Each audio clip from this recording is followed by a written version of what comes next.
Hello students, आज हमारा topic है इंट्रोडक्शन टू विंडोज।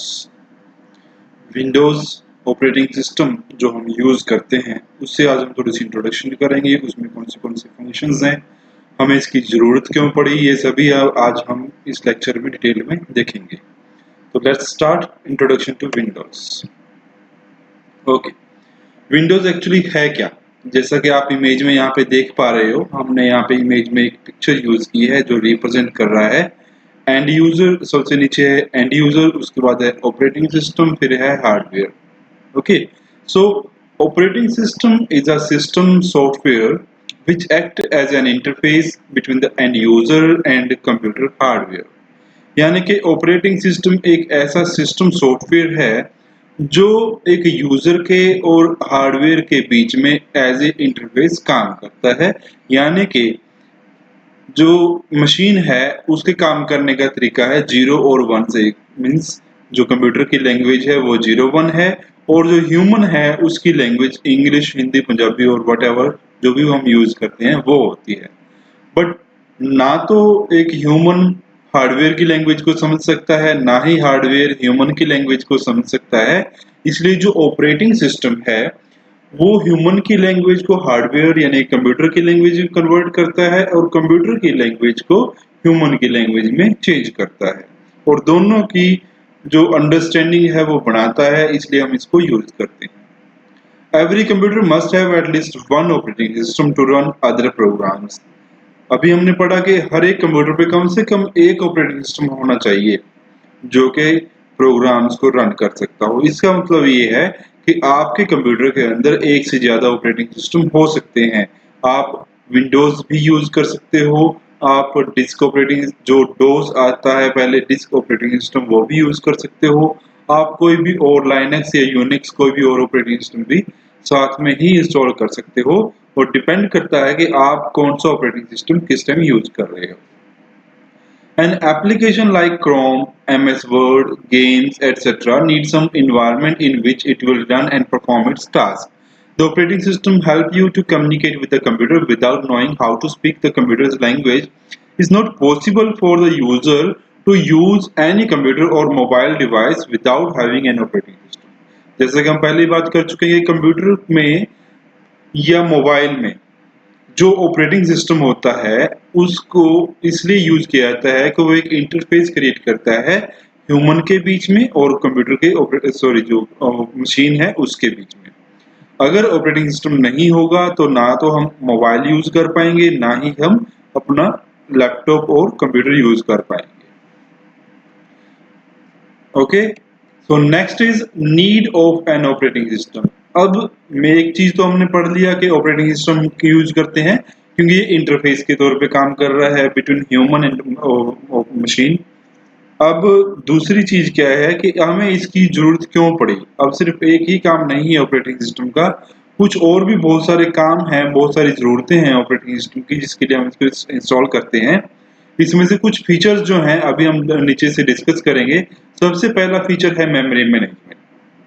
जैसा कि आप देखते हो हमारे कंप्यूटर में मेमोरी होती है, दो टाइप की है, एक रैम है एक रोम है। यानी कि एक प्राइमरी मेमोरी है एक सेकेंडरी मेमोरी है। प्राइमरी मेमोरी में डाटा को कैसे मैनेज करना है, किस समय कौन सा डाटा कहाँ पे इंस्टॉल रखना है, कहाँ पे नहीं रखना है, कैसे उसको मैनेज करना है। जो हमारी सेकेंडरी डिवाइस है यानी कि हमारे कंप्यूटर की हार्ड डिस्क है, उस हार्ड डिस्क में डाटा कहाँ पे रखना है, ऑपरेटिंग सिस्टम को कहाँ पे रखना है, अदर सिस्टम सॉफ्टवेयर को कहाँ पे रखना है, ये सारा काम कौन करता है? Operating system. Second is processor management. Processor management यानी कि जो प्रोसेसर हमारा कंप्यूटर में काम कर रहा है, आपके मोबाइल में भी प्रोसेसर्स होते हैं, कंप्यूटर्स में भी प्रोसेसर्स हैं और जो भी आप इनपुट आउटपुट डिवाइसेस यूज करते हो उसमें भी प्रोसेसर्स होते हैं। तो उन प्रोसेसर्स को मैनेज करना, किस समय कौन से प्रोसेसर से काम लेना है, किस समय कौन से प्रोसेसर को वेट करवाना है, किस समय कौन से प्रोसेसर को एक्टिव करवाना है, ये सारा काम भी ऑपरेटिंग सिस्टम ही करवाता है। नेक्स्ट है device management. Same edge device management हो गई। जैसे डिवाइस मैनेजमेंट हम कैसे करते हैं, हमारी जो कंप्यूटर्स की लैब होती हैं मोस्टली वहाँ पे एक या दो प्रिंटर होते हैं और उन्हीं प्रिंटर से हमें काम लेना होता है। अब कौन सा कंप्यूटर कमांड देगा उस प्रिंटर को और वो प्रिंटर कौन से कंप्यूटर की कमांड पहले उठाएगा, कौन से कंप्यूटर की कमांड बाद में उठाएगा, और कैसे उसको वो प्रिंट करेगा, ये सभी काम कौन करता है? Operating system. नेक्स्ट है फाइल मैनेजमेंट। अभी पहले हमने डिस्कस किया, सबसे पहला पॉइंट मेमोरी मैनेजमेंट। तो मेमोरी मैनेजमेंट में, मेमोरी में हम क्या करते हैं? फाइल्स रखते हैं। अब उन फाइल्स को भी मैनेज करना पड़ता है, वो फाइल्स को मैनेज करने का काम भी ऑपरेटिंग सिस्टम करता है। नेक्स्ट आ जाता है सिक्योरिटी। आपके फोन में, आपके लैपटॉप में, आपके कंप्यूटर में वायरस आने का खतरा रहता है हमेशा ही। कोई भी जरिया हो सकता है वायरस आने का। पेन ड्राइव आप अटैच करते हो, या आप इंटरनेट चलाते हो, या कोई भी आप डिस्क इंक्लूड करते हो अपने कंप्यूटर में, कहीं से भी वहां पे वायरस आ सकता है। उस वायरस को रोकने के लिए जो ऑपरेटिंग सिस्टम है वो एक सिक्योरिटी प्रोवाइड करवाता है कि अगर कोई भी ऐसी फाइल आती है जहाँ पे वायरस आने का खतरा होता है, तो ऑपरेटिंग सिस्टम में पहले वार्निंग देता है कि यहाँ पे वायरस आने का खतरा है, आप इसको यूज ना करो। और भी बहुत सारे फंक्शंस होते हैं सिक्योरिटी के जो ऑपरेटिंग सिस्टम परफॉर्म करता है। नेक्स्ट है कंट्रोल ओवर सिस्टम परफॉर्मेंस। अब जो सिस्टम की परफॉर्मेंस है उसके ऊपर भी कंट्रोल करना है, यानी कि सिस्टम क्या परफॉर्म कर रहा है, कैसे परफॉर्म कर रहा है, कितना टाइम लगा रहा है एक ऑपरेशन को परफॉर्म करने के लिए, वो सारा काम भी ऑपरेटिंग सिस्टम ही मैनेज करता है। जॉब अकाउंटिंग, कौन सी जॉब किसको देनी है, कौन सी जॉब को परफॉर्म करनी है। जॉब अकाउंटिंग का मतलब है कब प्रिंट का ऑपरेशन देना है, कब स्कैन करना है, कब किसी चीज को सेव करना है, कैसे सेव करना है, कहाँ पे सेव करना है, कौन सा जो हमारा कंप्यूटर का पार्ट है वो एक्टिव होगा, कौन सा कंप्यूटर का पार्ट एक्टिव नहीं होगा। ये सारा काम जॉब अकाउंटिंग के अंडर आता है और ये भी ऑपरेटिंग सिस्टम ने देखना होता है। नेक्स्ट है error detecting aids. Error detecting aids का मतलब क्या है? जहां पे आप कोई भी डिवाइस अटैच करते हो, कोई भी ऑपरेशन परफॉर्म करते हो, वहां पे किसी ना किसी टाइप की एरर आ जाती है। कोई डिवाइस ऐसी होती है जो हमारे कंप्यूटर के साथ, हमारे मोबाइल के साथ कैपेबल नहीं होती है काम करने की, या तो उसका वर्जन ओल्डर होता है या उसका हार्डवेयर ओल्डर होता है। तो वहां पे जो ऑपरेटिंग सिस्टम है जो एरर्स हैं उसको डिटेक्ट करता है और उसको रिमूव करने की भी हमारे साथ में ही हेल्प करता है कि किस तरीके से इसको रिमूव किया जाता है। The last one is coordination between other software and user. उसके बाद जो सॉफ्टवेयर हम यूज करते हैं, जैसे आप MS ऑफिस यूज कर लेते हो पूरा का पूरा, या फिर कोई भी और आपने सॉफ्टवेयर इंस्टॉल किया हुआ है अपने कंप्यूटर के ऊपर, कोई वीडियो ग्राफिक्स का है, कोई एडिटिंग का है, या फिर किसी भी टाइप का कोई सॉफ्टवेयर आप इंस्टॉल करते हो, उस सॉफ्टवेयर का आपके साथ कैसे कोऑर्डिनेशन होगा, आप कैसे उसको समझोगे, इन्वायरमेंट कैसे वहां पे मिलेगा, वो सभी काम कौन करता है? Operating system. Okay, the next thing is basics of Windows. अभी हम ऑपरेटिंग सिस्टम के बारे में पढ़ चुके हैं कि ऑपरेटिंग सिस्टम क्या है, कैसे काम करता है। सेम एज जो विंडोज है वो भी एक ऑपरेटिंग सिस्टम है, और हम विंडोज के बारे में डिस्कस करेंगे। तो विंडोज क्या है, यहाँ पे दो डेफिनेशंस दी हुई हैं, हम डेफिनेशंस देखते हैं। फर्स्ट वन क्या है? Windows is a series of operating system developed by Microsoft. Each version of Windows include a graphical user interface with a desktop that allow user to view files and folders in Windows. For the past 2 decades, Windows has been the most widely used operating system for personal computers, PCs. अब क्या समझते हैं हम इससे कि जो Windows है ये एक सीरीज है ऑपरेटिंग सिस्टम्स की जो चलती आ रही है और जिसको डेवलप किया है माइक्रोसॉफ्ट। हर वर्जन में इसमें एक ग्राफिकल यूजर इंटरफेस होता है। ग्राफिकल यूजर इंटरफेस का मतलब क्या है? जैसे आप अपना कंप्यूटर ओपन करते हो, वहां पे आपको कलर्स दिखाई देते हैं, एक बैकग्राउंड होती है, आइकन्स होते हैं, और स्टार्ट बटन होता है, नीचे टास्क बार होती है। कहीं पे भी आप क्लिक करोगे वहीं से आपका जो कंप्यूटर इंटरेक्ट करेगा with the help of mouse, उसको हम क्या बोलते हैं? Graphical user interface. Windows has been the most widely used operating system for personal computers. अब Windows जो है सबसे ज्यादा यूज होने वाला ऑपरेटिंग सिस्टम है। कहाँ पे? जहाँ पे आप इसको पर्सनल कंप्यूटर के तौर पे यूज करते हो। अगर हम इसमें जाएं ऑर्गेनाइजेशंस में, तो ऑर्गेनाइजेशंस में विंडोज की बजाय लाइनेक्स और यूनिक्स ज्यादा अप्लाई होता है, क्योंकि जो लाइनेक्स और यूनिक्स है वहाँ पे जो नेटवर्किंग का में हमें काम करना होता है, और जो विंडोज है इसकी नेटवर्किंग इतनी स्ट्रॉन्ग नहीं है compare to Linux and Unix. Next है a window is an area on the screen that display information for a specific program. और विंडो किसको कहा जा सकता है? Window is an area on the screen that display information for a specific program. आपने MS Word खोला उसके लिए अलग विंडो ओपन हो गई, MS एक्सेल खोला उसके लिए अलग विंडो ओपन हो गई, टैली ओपन की उसके लिए अलग विंडो ओपन हो गई, आपने कोई और सॉफ्टवेयर यूज किया उसके लिए अलग विंडो हो गई। तो एक पूरा एरिया होता है जो आपकी स्क्रीन को कवर कर लेता है, उसको भी विंडो बोला जाता है। This often includes the user interface GUI as well as the program content। इसमें क्या होता है, ग्राफिकल यूजर इंटरफेसेस होते हैं प्लस जो प्रोग्राम यानी कि जो भी सॉफ्टवेयर आप यूज कर रहे हो उसके कंटेंट्स होते हैं। Windows are used by most applications as well as the operating system itself. A typical window include a title bar along the top that describe the contents of the window, followed by a toolbar that contain user interface button. Most of the window remaining area is used to display the content। कि जो window है वो क्या होती है, एक operating system को represent करती है, किसी एक सॉफ्टवेयर को भी रिप्रेजेंट करती है। इसमें मोस्टली होता है क्या है, कंटेंट्स होते हैं, टाइटल बार होता है और टास्क बार होता है और कुछ टूल्स होते हैं जिनको हम यूज करते हैं। So that is all about the Windows. And one more thing about Windows operating system, that is Microsoft Windows is designed for both home computing and professional purposes। कि जो Microsoft Windows है वो दोनों कामों के लिए बनाई गई है। आप उसको घर पे यूज करते हो तब भी आपके लिए यूजफुल है, अगर आप उसको प्रोफेशनल तौर पे यूज कर रहे हो तब भी आपके लिए यूजफुल है। कुछ वर्जन यहाँ पे दिए हुए हैं विंडोज के, जैसे कि कब स्टार्ट हुई थी। Windows started from Windows 3.0 that is in 1990, then Windows 3.1 1992, Windows 95 in 95, Windows 98 in 1998, Windows Me that is in 2000, Windows XP that is in 2001, Windows Vista in 2006. Current version of Windows 7 as we are discussing was released in 2009. So we will discuss Windows 7 in detail in this later slides. Now we have some features of Windows 7 कि Windows 7 ही हम क्यों use कर रहे हैं, इसमें क्या ऐसे features हैं जो बाकी ऑपरेटिंग सिस्टम से इसको डिफरेंट बनाते हैं। सबसे पहला और इम्पोर्टेंट यहाँ पे फीचर है that is hand writing recognition. कि जो आपकी विंडोज है ये आपकी हैंड राइटिंग को अंडरस्टैंड करती है। आप कोई चीज लिख के इसमें स्कैन करके डाल देते हो या फिर आप टच पैड की हेल्प से इसके ऊपर कुछ हैंड से लिखते हो तो जो विंडोज है उसको समझ लेती है और उसको प्रॉपर तरीके से अंडरस्टैंड करती है।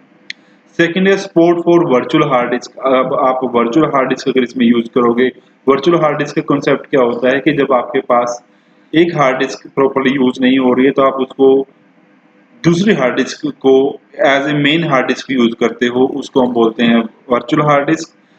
नेक्स्ट है improved performance on multi core processor, जहाँ पे हमारे आजकल आप देखते हो 5 कोर, 3 कोर, 6 कोर ऐसे हमारे पास प्रोसेसर्स आते हैं, core i5, core i7।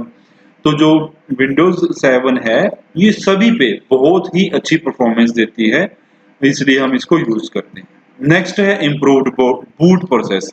Boot process क्या होता है, जब आपका कंप्यूटर स्टार्ट होता है, जब आपके कंप्यूटर की सभी जो पार्ट्स होते हैं उसको चेक किया जाता है with the help of operating system, उसको हम बूटिंग बोलते हैं। इसमें जो बूट प्रोसेस है वो इम्प्रूव्ड है। इम्प्रूव्ड का मतलब क्या है, फास्ट कर दिया है बूटिंग को, जिससे आपका कंप्यूटर स्टार्ट होने में बहुत कम समय लगता है और जल्दी ही सभी के सभी कंपोनेंट्स को चेकआउट करके यूज कर लिया जाता है। Support for multiple heterogeneous graphics card. अब क्या है, हमारे कंप्यूटर्स में बहुत सारे अलग अलग टाइप के हम ग्राफिक्स कार्ड यूज कर सकते हैं। ग्राफिक्स कार्ड हम तब यूज करते हैं जब हमने कोई ग्राफिक्स का काम करना होता है, जब हमने कोई बड़े लेवल पे कोई डिजाइनिंग का काम करना होता है किसी टाइप का, तब हम ग्राफिक्स कार्ड यूज करते हैं। तो जो विंडोज 7 है ये अलग अलग टाइप के ग्राफिक्स कार्ड के साथ एक ही समय पे काम कर सकती है। New version of window media centre. अब यहाँ पे विंडो मीडिया सेंटर क्या होता है, जहाँ पे आप किसी भी टाइप की पीपीटीज को प्ले करके देख सकते हो, कोई एनिमेटेड मूवी देख सकते हो या किसी भी टाइप का कोई एनिमेशन है वो आप इसमें देख सकते हो। इसमें न्यू वर्जन आया है विंडो मीडिया सेंटर का। नेक्स्ट है Windows action centre for security and maintenance. Windows action centre यहाँ पे इम्प्रूव किया गया है और नया इंस्टॉल किया गया है विंडोज 7 द्वारा, जहाँ पे आपकी सिक्योरिटी को और कंप्यूटर की मेंटेनेंस को बड़े ही अच्छे तरीके से हैंडल किया जाता है। Task bar has visual change. जो टास्क बार होती है जो नीचे की तरफ आती है आपके कंप्यूटर में, उसको उसकी जो विजुअलाइजेशन है, उसकी जो डिजाइन है वो चेंज किया गया है। Improved backup and restore. आपका जो कंप्यूटर का बैकअप और रिस्टोर है का जो मेथड होता है, उस मेथड को भी विंडोज 7 द्वारा इम्प्रूव किया गया है। एंड लास्ट है मल्टी लैंग्वेज सपोर्ट इम्प्रूव्ड। पहले भी हमारी विंडोज मल्टी लैंग्वेज को सपोर्ट करती थी, बट उसको अब और भी ज्यादा इम्प्रूव किया गया है।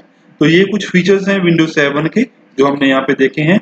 नेक्स्ट हमारे पास फीचर्स है कंपोनेंट ऑफ डेस्कटॉप। जब भी आप डेस्कटॉप देखते हो तो वहां पे क्या कुछ होता है, जैसे आप इसमें देख पा रहे होगे। सबसे पहले हमारे पास डेस्कटॉप क्या होता है, जो आपका फ्रंट पेज जब आप कंप्यूटर ओपन करते हो उसको डेस्कटॉप बोलते हैं। अब वहां पे क्या है, देखो जैसे आप देख पा रहे होगे यहाँ पे ये है डेस्कटॉप आइकन, यानी कि ये जो आइकन छोटे छोटे बने हुए हैं जो रिप्रेजेंट कर रहे हैं कि हमें क्या यहाँ से ओपन करना है। जैसे माई डॉक्यूमेंट है, माई कंप्यूटर है, माई नेटवर्क प्लेसेस है, इंटरनेट एक्सप्लोरर, ये सभी क्या है, आइकन्स हैं। ये सिर्फ रिप्रेजेंट करते हैं किसी प्रोग्राम को डायरेक्टली, एक शॉर्टकट जिसको आप बोल सकते हो कि यहाँ से आप उस चीज को ओपन कर सकते हो। ये आपको दिखा रहा है डेस्कटॉप, यानी कि जो ब्लैंक ब्लैंक एरिया यहाँ पे पड़ा है, इस पूरे ब्लैंक एरिया को हम डेस्कटॉप बोलते हैं। और यहाँ पे डेस्कटॉप के ऊपर ही ये जो हमारे पास है, जैसे आप यहाँ पे देख पा रहे हो, ये है टास्क बार, यानी कि इसके ऊपर वो टास्क दिए हुए हैं जो मोस्टली हमने यूज करने होते हैं। डायरेक्टली आप यहाँ से उसको ओपन कर सकते हो। अब क्या कुछ टास्क है इस टास्क बार के ऊपर, सबसे लेफ्ट साइड में हम चलेंगे, यहाँ पे लिखा हुआ है स्टार्ट मेन्यू, यानी कि जब आप यहाँ पे क्लिक करोगे स्टार्ट के ऊपर तो आपका जो पूरा एक मेन्यू ओपन होगा। उस मेन्यू में से आपने जो भी प्रोग्राम यूज करना होता है वो आप यूज कर सकते हो। दूसरा यहाँ पे दिया हुआ है क्विक लॉन्च टूल बार। कुछ ऐसे टूल बार्स होते हैं जो डायरेक्टली आप यहाँ पे आइकन के तौर पे नहीं लगाने जाते, क्योंकि आपका डेस्कटॉप पूरी तरीके से फुल हो जाता है, आपको वो अच्छा नहीं लगता है, तो हम उसको टास्क बार में रख लेते हैं। डायरेक्टली आप टैब की हेल्प से या माउस की हेल्प से इन प्रोग्राम्स को ओपन कर सकते हो। नेक्स्ट हमारे पास आता है सिस्टम ट्रे।